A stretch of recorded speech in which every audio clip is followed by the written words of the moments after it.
مخالفة قريبة من المستطيل الدفاعي للنادي الصفاقسي.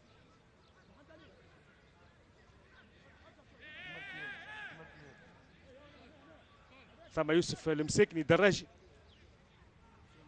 يبقى الدراجي فقط امام الكرة في تنفيذ هذه المخالفة. أسامة الدراجي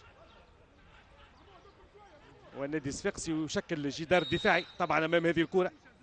أسامة الدراجي والهدف الأول، الهدف الأول لصالح الترجي الرياضي التونسي في توقيت 20 دقيقة لعب. الهدف الأول لصالح الترجي الرياضي التونسي عن طريق أسامة الدراجي. أسامة الدراجي يغالط الحارس ويفتتح النتيجة.